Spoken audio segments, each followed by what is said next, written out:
I have the window open because it's so hot and I don't have a fan. So if I do close the window, I'm gonna die of heat.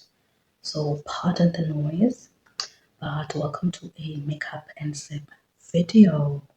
I feel like we already know what is going on the series, so I'm not even gonna try and get into the details of it. So first of all, I want to do my eyebrows, right? But that requires precision. So I'm gonna do that first, not on here, and then after I'm finished doing them, I'm gonna come back. We good? Good. So the sip of this week is the, can you see it? What? Yes, it is the Nitida Sauvignon Blanc. So that is the sip of the week. No, not the sip of the week, but the sip of this episode. Okay.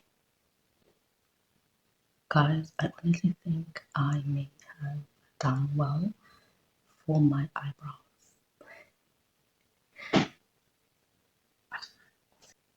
Okay, so can you agree that I'm not going to talk you through the steps of makeup? Thank you very much. So this is for the foundation.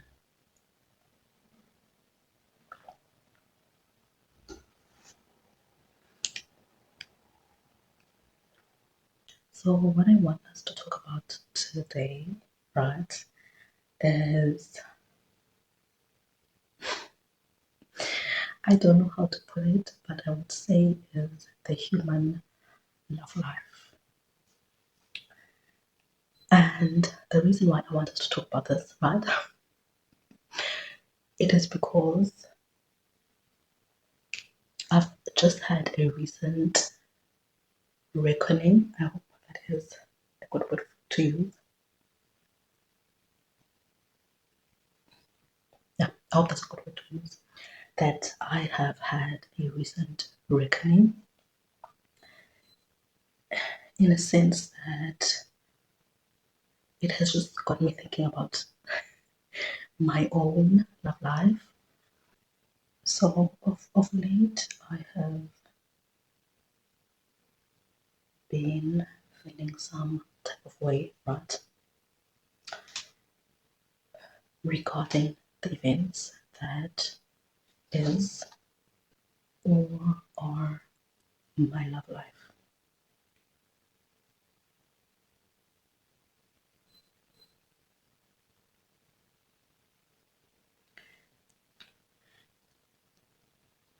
I'm trying to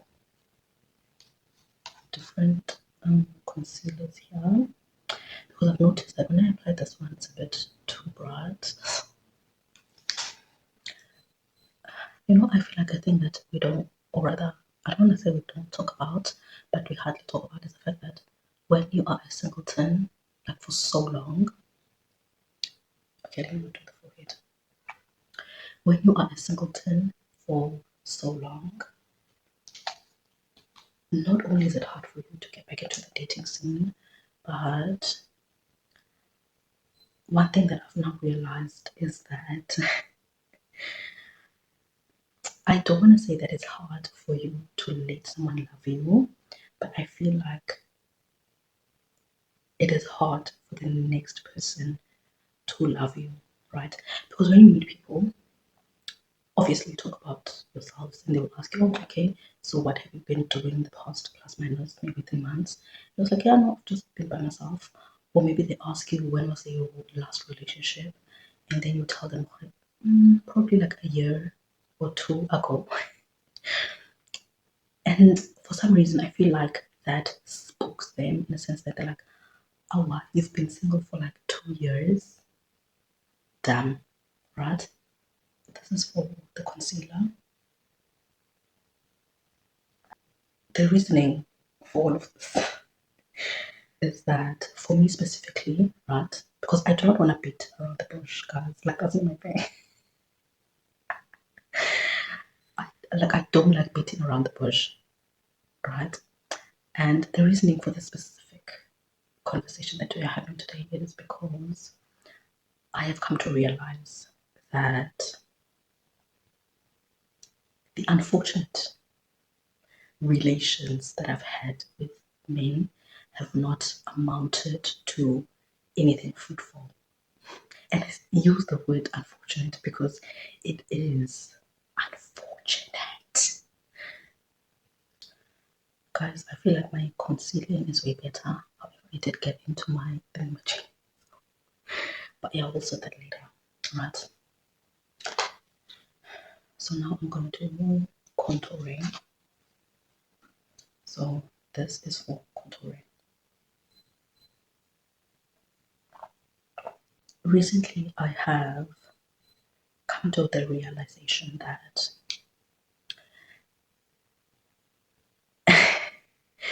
all the male interactions, or rather relations that I've had, have not amounted to anything, but literally to anything. In a sense that I don't think any one of us, right, in our lives sit and think to ourselves, it's fine, like I'm good with meaningless relations, with a significant other, even if we don't love each other, or even if we're not as invested, it's fine, we can just do it for vibes. No, I don't think that is something that we expect or accept, right? And I have felt like, for some reason, like literally for some reason, every interaction or relationship that I've tried to have has gone, for lack of a better word, has gone to SHIT, in a sense that I will meet someone, I'm like, oh, okay, and then we get to talking, and we talk and we talk and we talk, and things seem quite good within the talking phase or talking stage or whatever. And then we move from that to the, oh, okay, I think I'm into you and I think I'm into you too. And then we then both decide, okay, we are exclusive, but the exclusive the exclusivity does not last more than 2 months. It doesn't last more than 2 months. I feel like beauty blenders do the work more than brushes. Or maybe it's the brushes that I have. So but what was I saying? Right. So I was saying that the male, rather the significant other interactions or relations that I've had have not amounted to anything. Right? And I remember the last time I had something with someone and it went to SHIT. I was crushed. I was devastated. I know, crazy nuts. What the heck? But I was crushed and I was devastated in a sense that I did not understand, guys. Honestly speaking, what the heck was happening? So I went to the lengths of praying about it. And here's the thing, I've always made it a pact, that I will talk to my father about everything and anything under the heaven. Ecclesiastes 3, verse 1. Like I've made it a pact that I will talk about everything, anything under the heaven, except for my relations with the other species. But I was rocked, okay? I was rocked.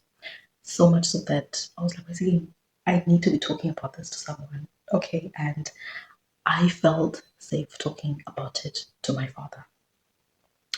So I went to him and I was like, Am I a guinea pig? Because honestly, I was starting to feel like a guinea pig.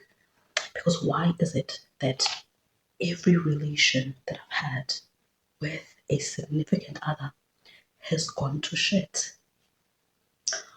And also, my thing was, why am I presented with the opportunity to get into relation or relations with a significant other or the male species, but only for it to go to SHIT within 6 months? Matter of fact, 6 months is actually quite long, but within 3 months. So honestly, I went to him and I was like, I don't understand what's going on. So I think for quite some time after that specific relation with that specific person, I really felt a whole lot of anger in me. I was like, my guys, tell me, if you guys don't want me to have any relation, any species on earth for as long as I live, just say it. And I won't do it. Do you get it? Because I respect you guys that much. If you tell me that, Akona, you or in your book of life, you are not supposed to be dating, I won't do it. Now, remember that we don't have a setting powder, I guess. So I'm gonna try to use. Yeah, but this thing says eyeshadow palette, right? Eyeshadow palette. So I'm gonna try to use one of the things here for my setting powder, and then we'll see how it goes. Also, I'm not sure if we did have a sip for the contouring. I'm not sure. Like honestly, I'm not sure. So this is for the setting powder that we're gonna try. And because we're not sure if we did have a sip for the contour, we're gonna have a sip for the contour. If we did, well.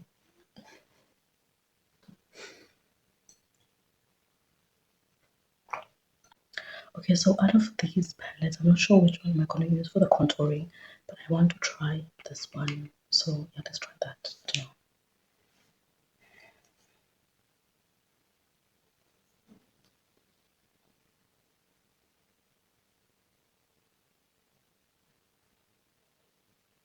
So this is for blush,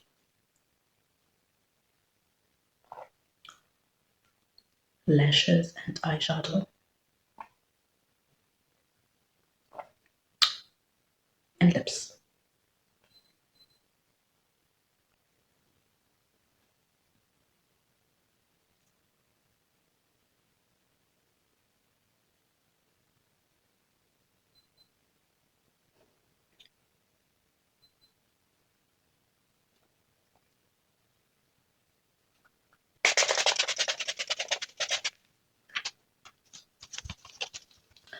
Alright, you guys, that is the final face beat.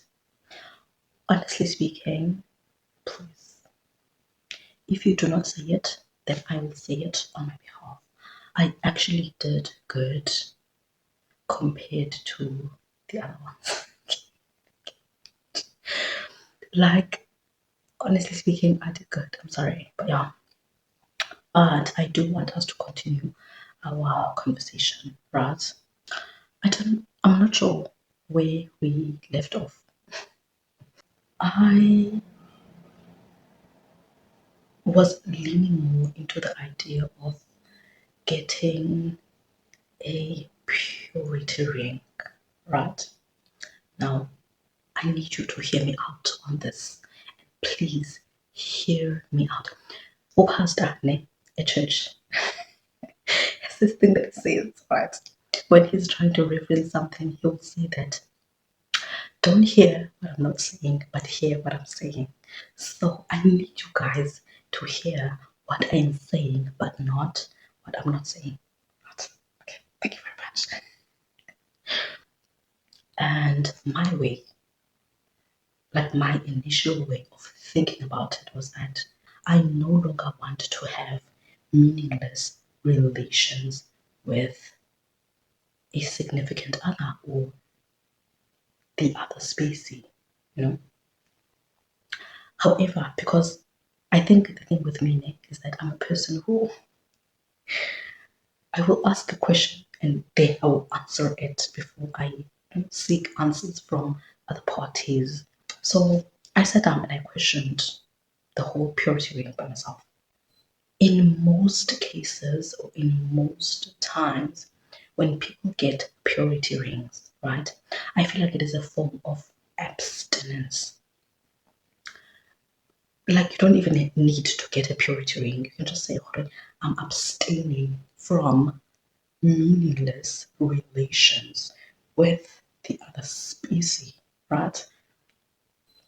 And then when I sat down and thought about the whole abstinence thing, I felt as though people that do abstain and do take the route of, like the one that I'm talking about now, like abstinence or purity rings,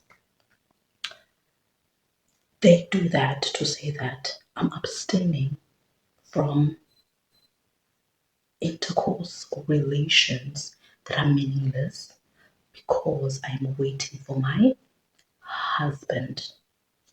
But I'm not waiting for my husband. I do not want a husband in this life, in the next, or the 10 plus minus 20 years life to come. I think that is where then I don't want to say confusion, but that's where the struggles comes from, because I'm just like, okay, you want to abstain from meaningless interactions with other species, but what do you want, right? Like, what is the reason of your abstinence? And when I sit down and think about it, is that I want someone that I will spend the rest of my life with, right? And then it begs the question for me, like, I question myself, okay, you don't want someone that you will spend the rest of your life with in terms of marriage. Then you want someone that you will spend the rest of your life with in terms of what?